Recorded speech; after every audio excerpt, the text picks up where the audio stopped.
салом бинандаҳои азиз. таълиму тарбияи фарзанд дар ҷомеаи имрӯз яке аз масъалаҳои муҳим ба шумор меравад.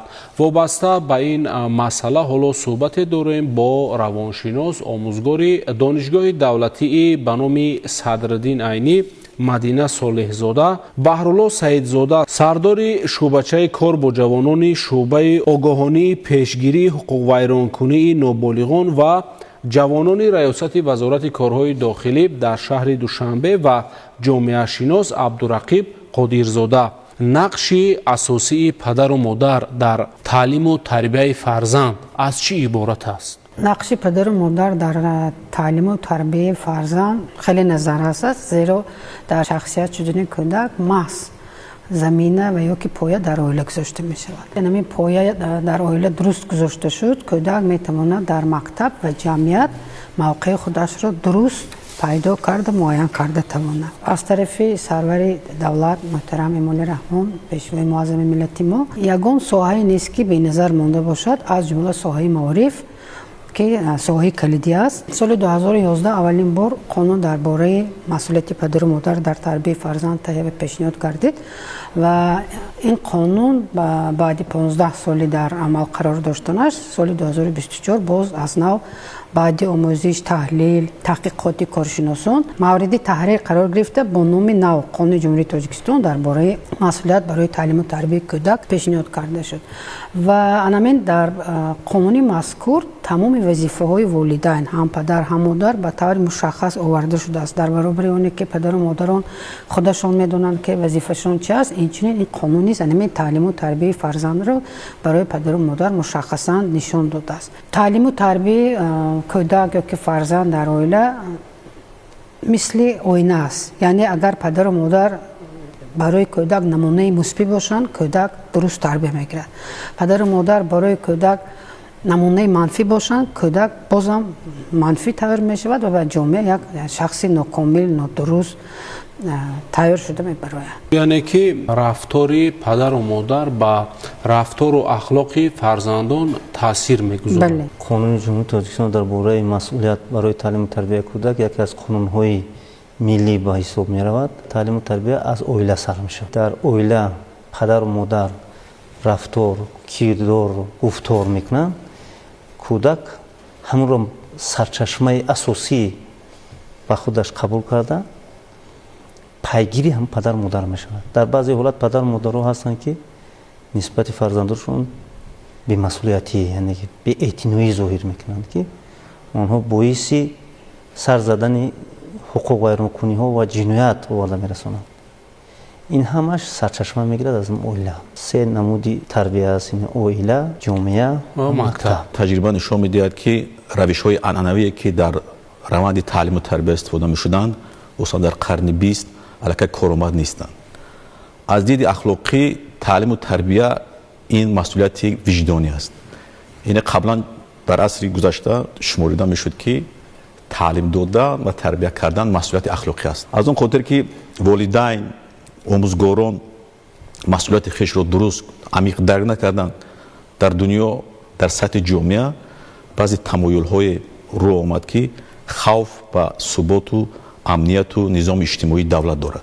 хусусан мавзӯи ифротишавии ҷавонон аст, мавзӯи мураккаб шудани раванди иҷтимоишавии онҳо, ҳамчунин таҳти таъсири фанновариҳои замони муосир, хусусан интернету бозиҳое ки компютерӣ ҳастанд, як нав ба раванди кори омӯзгор, ҳатто ба раванди масъулияти падару модар халал ворид карданд.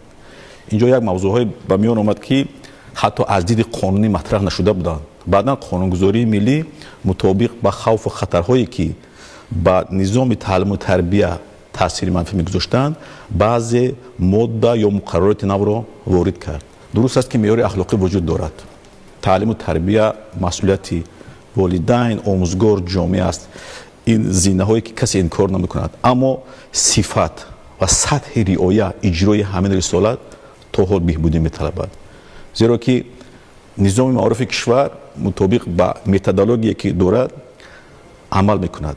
барномаҳои таълимӣ ҳастанд, аммо на ҳамеша онҳо коромад ҳастанд.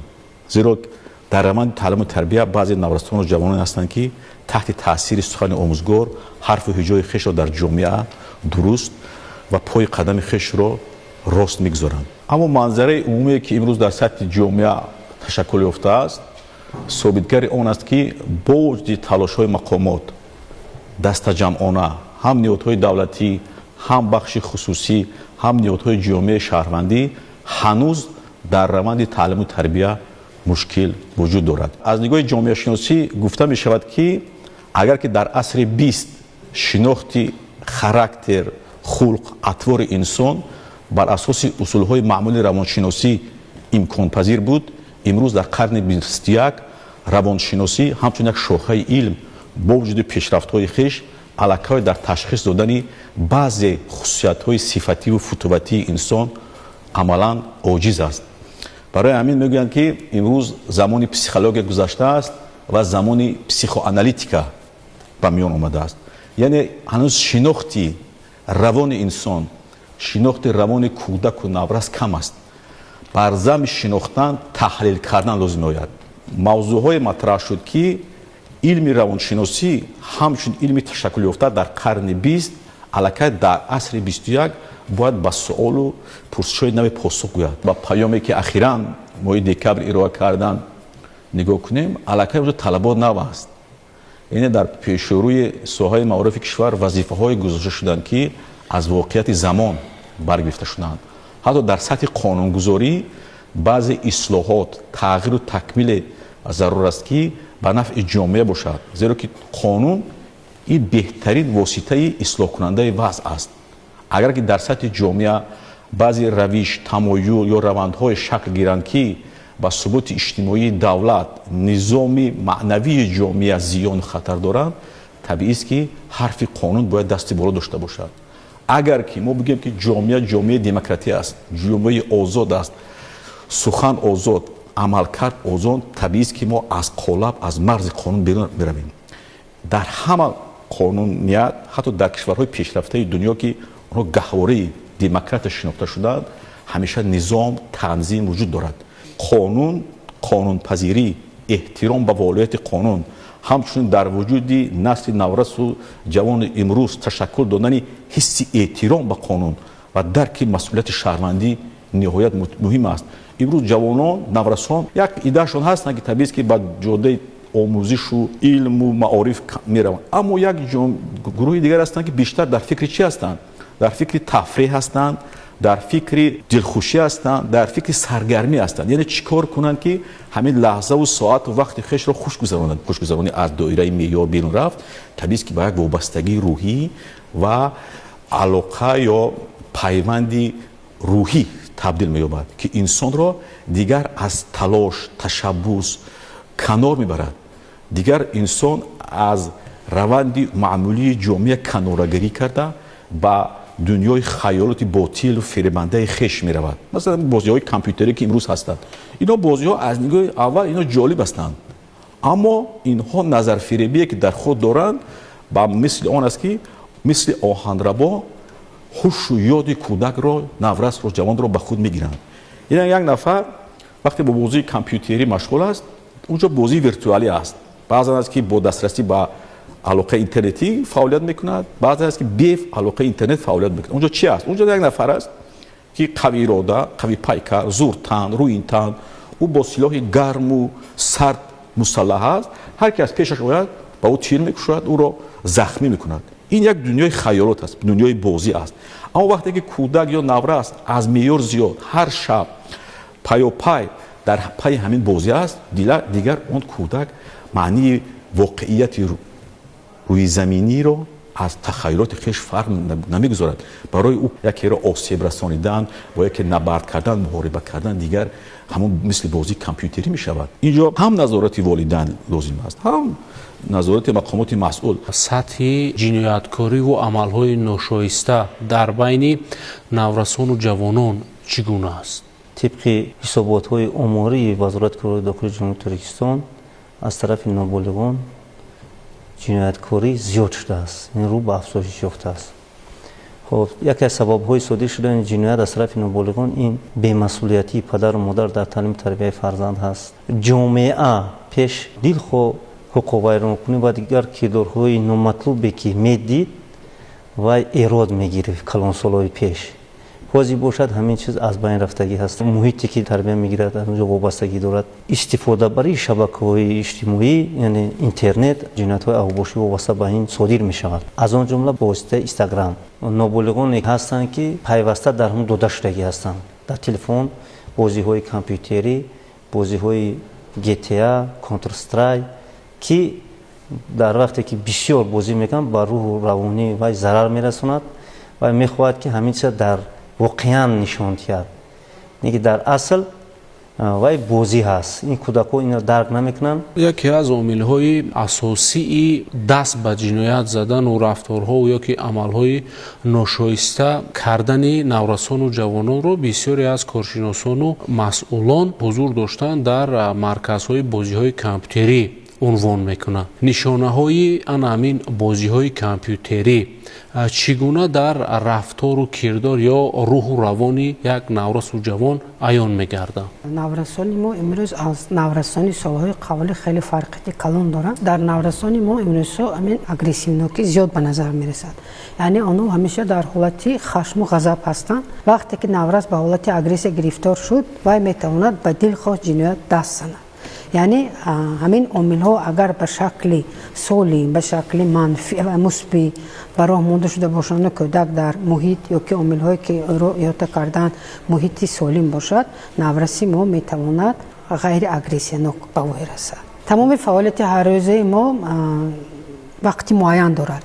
ما نمیتوانیم مثلا از معیار زیاد تلویزیون تماشا کنیم، ما نمیتوانیم از معیار زیاد استراحت کنیم، ما نمیتوانیم از معیار زیاد خواب کنیم، از معیار زیاد برای وقتی خوراک خودمون وقتی زیاد جدا کنیم، تا حتی نمیتونیم از معیار زیاد سیر و گشت کرده تونیم. از جمله همین استفاده بازی‌های کامپیوتری نیز معیار خودش را دارد. وقتی که همه کار و عملی که ما میکنیم، همه فعالیت هر روزی ما از معیار زیاد شود و علاقه نتیجه خوب نمیدهد. از جمله بازی‌های کامپیوتری. در اول بازی در نورس شوق و هوس به نظر میرسد. وقتی که بازی کامپیوتری آغاز میکنه با بازی‌های کامپیوتری شروع میکنه، در اول شوق و هوس او رومی به نظر میرسد. وقتی که انمین وقتی بازی از معیار زیاد شد، علاقه در کودک یکم عصب خستگی، دوم خشمگینی، سوم اگریسیا، چهارم ناآرامی، پنجم بی‌فرقی و خودش از زیاد میبرد که کی بود و از زیاد فراموش میکند که در کجا قرار دارد و پوره به درون همون بازی در اومده میرود و گویا از این دنیا به دنیای دیگر رفت و خودش را در جای همون قهرمان ها میماند. و بینید که جوانان و نورسانی که در بیشتری وقتشان رو در مرکزهای بازی کامپیوتری میگذرانند، در آنها تا حتی بی‌مهری به نظر میرسد. یعنی در آنها مهر و محبت کم میگردد، چون که آنها بیشتر به بازی مشغول هستند که در آنجا فقط کشتار است و غارت است و قتل است و دزدی است و فریبگری هست و همین بازی کامپیوتری محض صفات و ارزش های مثبت، ارزش های معنوی که قبلا در اویله در جامعه در کودک گذاشته در نورس گذاشته شده بود، همین چیزها رو برطرف کرده به جای و عادت‌های نامطلوب یا که رفتارهای نامطلوب جای میگیره. و نورسی که به بازی‌های کامپیوتری مشغول است، در وی علاقه میل به خوانش و دانش اندازی به نظر نمیرسد و اگر در مکتب در صنف ششته باشد هم هوش و خیالش به بازی خودش. وقتی که وی اگر میل و خواهشش به تعلیم و تربیت کم گردد، علاقه وی میتواند به دلخواه راهی منفی دست پای گذارد، رود روانه شود، میتواند دست به جنایت‌های گوناگون رسد. در اویله نیز وی علاقه کسی را اعتراف نمیکند، به کسی صرف آوردن نمیخواهد، تا حتی پدر و مادران شکایت میکند که این فرزند من 15-16 ساله است، کسی گوش نمیکند. من زورم نمیرسد که تعلیم و تربیت فرزندم دخالت کرده توانم و علاقه خودش را کلان حساب میکند. یعنی همین بازی‌های کامپیوتری خیلی و خیلی نقش کلان دارند در هم بد شدن فرزند، جوان نورس کودک و هم خوب شدن آن. یعنی اون اگر از روی معیار استفاده گردد، در لحظه مثلا دمگیری 1 ساعت است، 1.5 ساعت است، نیم ساعت است استفاده گردد، به منفعت کودک میشود، جوان میشود. ولی از معیار زیاد استفاده بردن آن میتواند برعکس دردسری جامعه شود، دردسری کودک شود. چرا دیده و دانسته مسئولانی یا که کارمندان مرکزهای بازی‌های کامپیوتری نورسان اجازت می‌دهند که در همون جاها در آمده بازی کنند؟ بعد از ساعتی که 18 وارد شدن نوبالغان در مرکزهای دلخوشی و بازی‌های دارای خصوصیت زورآوری و تروریستی اکستریمیستی در آمدنشون منع است. یعنی وارد شدن به کامپیوترخانه منع است. در حالت معین کردن این حالت ها طبق کودکس حقوق بیان‌کنی مأموری ماده 464 الهه 1 به جوابگری کشیده میشن. یعنی که نشاندادی و 7500 سومونی جریمه بندی کرده میشه. 100 نشاندهنده بازی‌های کامپیوتری نه فقط در مرکزهای کامپیوتری هست، در تلفن‌های موبیلی هم هست. پدر مادر در این جوده باید تلفن‌های موبیلی را زیر نظارت گیرن. کودک است یا نورسه است، او از نگاه شخصیتی هنوز تشکل نیافته است. یعنی هر حرکت، هر عملکردی که او میکند باید تحت راهنمایی یا هدایت باشد. اینجا هدایتگر کی است؟ هدایتگر آموزگار است، پدر و مادر است، حتی یک نفر عضو جامعه هم میتونه راهنمایی کند. از همین خاطر یک نفر نورسه که شاید از او یک شخصیت کامل در آینده رشد کند و به فایده جمعیت باشد، تحت تاثیر همین محیط‌های منفی افتیده او هم به همون راه میرود. او در عین تشکل است، او در جستجوی راه است که زندگیش را چگونه سازد، کتاب خواند، روزنامه خواند، کامپیوتر تماشا کند، کجا رود، آینده چی شود. این یک عامل سن سالی هستند که او در فکر انتخاب کسب و کار است. در همین مرحله یک نفری پیدا می شود و به او پیشنهاد میکند که راه آسان و بهتر زندگی این است. اینجا تفریح است، اینجا سرگرمی است، اینجا بازی کامپیوتری است. میتوانی مثل ما یک روزگاری رنگین داشته باشی.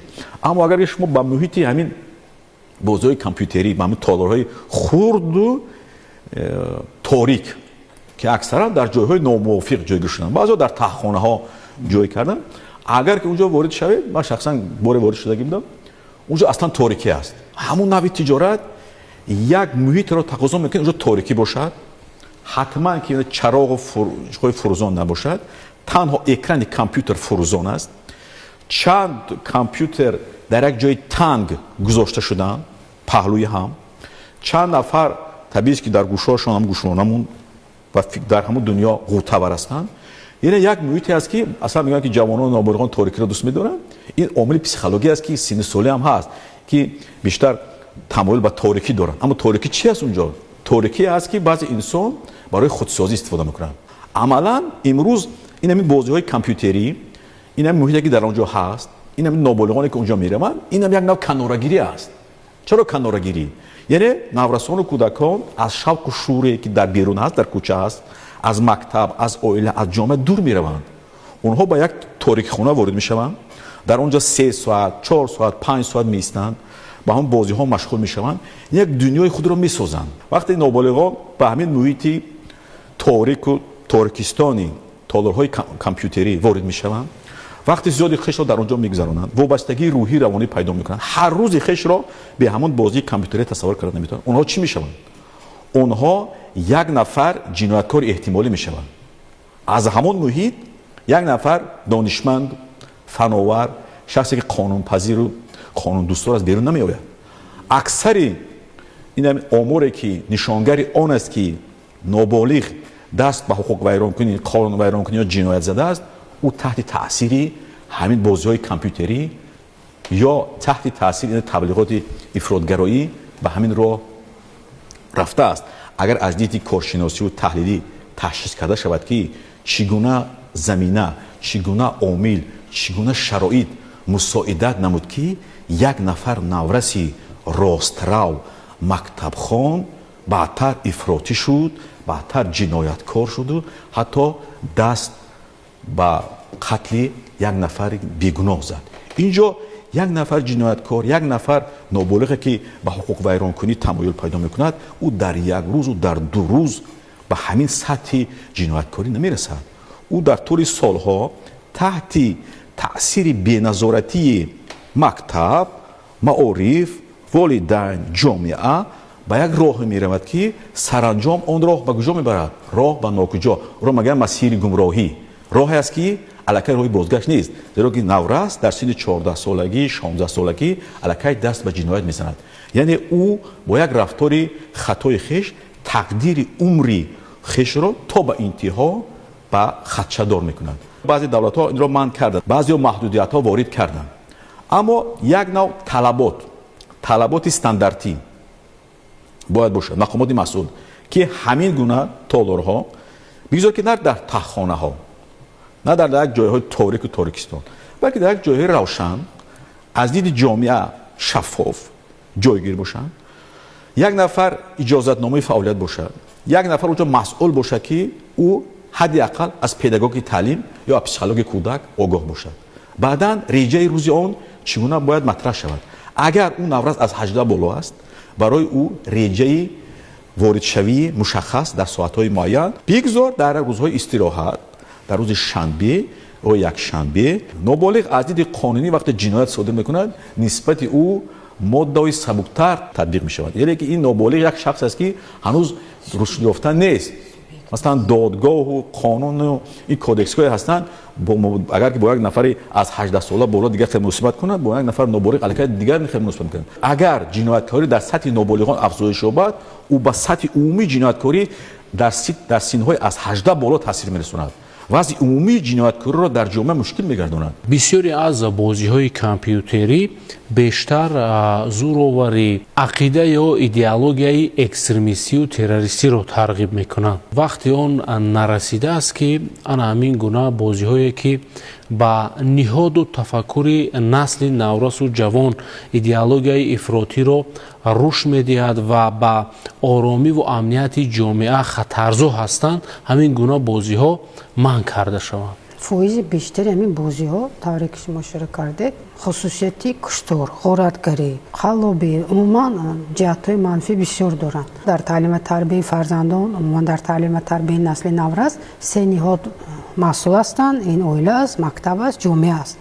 و اگر همین سه نهاد در همکاری توانند که یک نقشه‌ای باشد، یک راهی باشد که همین بازی ها تنظیم کرده شوند، این مسئله حل خواهد شد. همین بازی های کامپیوتری در تلفن های نورسان هستند. پدر و مادران باید هر روز، پیشتر ما میگفتیم که در هفته یک بار دو بار تلفنی فرزندشان نظارت کنند، ببینند که وای چی استفاده میبرند. حاضر هر روز باید نظارت کنند، باید هر روز بگاه ببینند که وای در تلفنش چی رو استفاده میبرد، با کدام سامانه ها، با کدام سایت های وای ها داخل میشه و درباره چی ها وای معلومات پیدا میکنه، در تلفنی وای چی است. فعالیت اینها رو به تنظیم در آوردن در کار. در بعضی موردها خیلی همون صاحب کارا با بی‌اعتنایی وارد میکنن، کودک‌ها را در وقتی که شبانه هست وارد میکنن. همین بازی‌های کامپیوتری رو کی و برای چی استحصال میکنن؟ بازی‌های کامپیوتری یک نمود تبلیغات بیگانه به خاطر افزون نمودن حس بیگانه پرستی بین نابالغان، نورسان و جوانان و دور نمودن آنها از ارزش‌های ملی میباشد. آنها برای تهیه بازی‌های کامپیوتری و فیلم‌های هنری که ارزش‌های ملی و دولتی و نظامی همون کشور رو تبلیغ و تفسیر میکنند و در سطح دنیا معرفی میکنند مشغول هستند. در وجود او بیگانه پرستی را افزون میکنند. حسی و تن پرستی نورس کودک پایین میشود. افتخار ارزش‌های ملی از ارتشداری نیاگان امروزینه ما ضعف پیدا میکنند.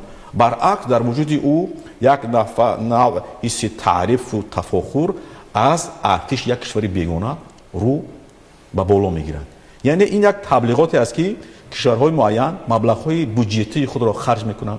هستند بعضی شرکت‌های تجارتی و خصوصی هستند که در دنیا به استحصال بازی‌های کامپیوتری مشغول هستند، اما اون بازی‌های کامپیوتری که اونها استحصال میکنند حتما از موافقه و نظارت و معاینه نهادهای مخصوصی همون کشور میگذرند و بعدی که موافقه شدن در سطح دنیا پهن میشوند. این یک نمودی جهانی شوی و جهانگیری از امروز همین است که دیگر زمان جنگ‌های روبرو نیست، دیگر زمان جنگ‌های اطلاعاتی است. یکی از شکل‌های جنگ‌های اطلاعاتی یا ضبط کردن مفکوره نورسان و جوانان این پهن یا ترویج بازی‌های کامپیوتری است. چگونه میتوان پیش این روند نامطلوب را گرفت؟ در سطح جامعه، در نظام معارف، در حتی در سطح شهرک و دهات هستند مؤسسه‌های تعلیمی، مؤسسه‌های فرهنگی. باید روند تعلیم و تربیه، روند چاره‌بینی‌های بیرون از صنفی، روند تحصیلات ایلاوگی چنین راه اندازی کردند که در دوام روز نورس، کودک، نابالغ، جوان وقتی خالی نیابند. وقتی که چاره‌بینی‌های تعلیمی، چاره‌بینی‌های زبان آموزی، بازی‌های ورزشی، سبقت‌های ذهنی، چاره‌بینی‌های عمومی، حتی چاره‌بینی‌هایی که حربی و تندرستی هستند، حتی چاره‌بینی‌هایی که اونها بازی‌های ملی هستند، مثلا در سطح دهات مثلا مؤسسه‌های فرهنگی یا کلوب‌های دهات هستند. مثلا در مکتب اگر که در بسط اول تحصیل کند، طبیعی است که در بسط دوم کودک فارغ می‌شود. تالارهای ورزشی خیلی زیاد ساخته شدند. هم تالارهای ورزشی که پوشیده هستند، هم تالارهای ورزشی که نیم پوشیده هستند، ناپوشیده هستند، در نزد بیناها هستند، در دهات هم هست. اما آنها درست استفاده بردن نمی‌شوند. یعنی مسئولانی که هستند یک محفل‌های ورزشی، سکس‌های ورزشی تشکیل نمی‌کنند که جوانان نظر به بازی‌های کامپیوتری بیشتر به ورزش روند. ورزش چی است؟ ورزش این آب بدن است. ورزش این دریافت استعدادها است. ورزش هم این یک نوع مشغولیت سودمند برای پر نمودن خالیگاه است که یک نفر نورس و جوان اون را بیهوده صرف می‌کنند. نه اگر که ما خواهیم، اگر که مقامات مسئول خواهند 100 یا 1000 راهی کم نمودن یعنی شدت روآوری نابالغان به مرکزهای بازی‌های کامپیوتری وجود دارد. تنها باید دست به دامان تلاش باشیم. اگر واقعا این وطن رو دوست داریم، صدقاً فعالیت کنیم از روی پاسداری مقدسات وطن، طبیعی است که ما میتوانیم که راه این مشکل را گیریم. یعنی که یک نفر نورس و جوان ما امروز به حد گمنارو نیست. یک نفر نورس و جوان ما او طبیعی است که اگر همین درست ما اون فهمونیم، اگر راه درست رو نشاندیم، طبیعی است که از همون راه نادرست کنار میرود. ما نباید که بالکل نورس و جوان و نابالغ را گناهکار کنیم. زیرا که یک نفر نابالغ اگر جنایتکار شد او تنها گناهکار نیست، او نابالغ است، او از نگاه قانونی او آسیب پذیر است، از نگاه پسیکولوژی هم اون نقطه ضعف دارد. اینجا عیب چی است؟ عیب جامعه است. باید ثمرناک و با صفت فعالیت کنند. همین مرکزها بسته شوند خوبتر است. بچه در دستش تلفن دارد و میتواند از تلفنش استفاده برده به این بازی مشغول شود. لیکن چرا وای محض به همون بازیخانه میرود؟ برای چی محض به همون مرکز میرود؟ برای اون که وای در همونجا برای خودش هممسلکو پیدا میکند. مثلا هستن نورسان یا جوانانی که آنها در آن علاقه عقیده‌های نادرست زمینه گذار شدند و رفته و همون مرکز برای خودش هممسلکان رفیق پیدا میکند که این عاقبت خیلی دهشت‌آور دارد. یعنی بودن همین مرکزها، این عقیده البته شخصی من است، برای جامعه امروزی ما خطر دارد. اگر بسته شوند این به فایده کار خواهد بود. اگر تمام مسئولان همین قانون، اجرایش قانون، همین عهده‌داری و وظیفه‌های و حقوق‌های خودشان اگر سر وقت اجرا کنند، همین نظارت اجرایش قانون از طرف نهادهای مسئول درست به راه مانده شود، اجرایش قانون جداً به راه ماندن، اگر من فکر میکنم ما میتوانیم راهی حل این مسئله رو پیدا کرده توانیم. برای اشتراک در برنامه و ابراز اندیشه‌ها و پیشنهادهای مفید به شما میnnتداری بیان میکنیم. بیننده های عزیز، یادآور میشویم که صحبت داشتیم با روانشناس آموزگاری دانشگاه دولتی آموزگاری تاجیکستان به نام صدرالدین عینی مدینه صالح‌زاده، بهرالله سعیدزاده سردار شعبچه کار با جوانان شعبه آگاهانی پیشگیری حقوق ویرانکنی نابالغان و جوانان ریاست وزارت کارهای داخلی جمهوری تاجیکستان در شهر دوشنبه و جامعه شناس عبدالرقیب قادرزاده دایر به تعلیم و تربیه فرزند تاثیر بازی‌های کامپیوتری به روح و روان و جسمانی نورسان و جوانان. نورسان و جوانان آینده ملت و دولت و ادامه دهنده کار و پیکار نسل کلانسال می باشند. پس می باید فرزندان را در روحیه خودشناسی و خودآگاهی و ارزش‌های ملی تربیه نمود. در همین جا برنامه ما با آخر رسید. با برنامه‌های دیگر تلویزیونی تاجیکستان بمانید.